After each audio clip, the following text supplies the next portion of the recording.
நல்ல செயல்பட்டீங்க. சில மாதங்கள் ஓடுது. இப்போ உங்களுக்கு 1 வயசு ஆச்சு. இப்போ உங்க உடல் முன்ன விட கொஞ்சம் வளர்ந்து இளமை பருவத்தை அடையுது. நீங்க வலிமையா உணர்றீங்க. ரொம்பவே சுறுசுறுப்பா செயல்படுறீங்க. சின்ன விலங்குகளை வேட்டையாடி விருத்து போன நீங்க முதல் முறையா ஒரு முதலையை குறி வைக்கிறீங்க. ரொம்ப பெருசா இல்ல, கிட்டத்தட்ட உங்க வயசு தான் இருக்கும் போல.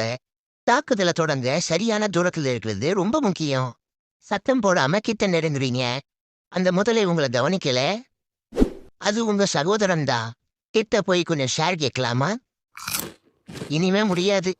முதலைகள் கொஞ்சம் ஆபத்தா தெரியுது. பட்டினி கிடந்து செத்தாலும் பரவாயில்ல. முதலைங்கிற பேரே உங்க மெனுவில் இருக்கக்கூடாது. பசியில நீங்க உணவு தேடி காட்டுல பயணிக்கிறீங்க. உங்க கண்ணுல படுற எல்லாமே ரொம்ப பெருசாவும் ஆபத்தானதாவும் தெரியுது. மரங்கள்ல இருக்க குருவி குஞ்சுகள், பொந்துல இருக்கிற எலிகள்னு சின்ன விலங்குகள் தான் சாப்பிட கிடைக்குது. தூரத்துல ஒரு மான் மேய்ஞ்சிட்டு இருக்கு. பார்க்க ரொம்பவே அழகா இருக்கு. அடிச்சு சாப்பிட்டா 1 மாசத்துக்கு பசி தாங்குமே. மெதுவா அந்த மான் மேய்ஞ்சுக்கிட்டே உங்க பக்கத்துல வருது. உடனடியா நீங்க தாக்க ஆரம்பிக்கிறீங்க. உங்க உடலால அந்த மானை சுத்தி வளைக்கிறீங்க. அந்த மான் அங்கிருந்து ஓட ஆரம்பிக்குது. உங்க முழு சக்தியை பயன்படுத்தி அதோட உடலை இருக்க ஆரம்பிக்கிறீங்க.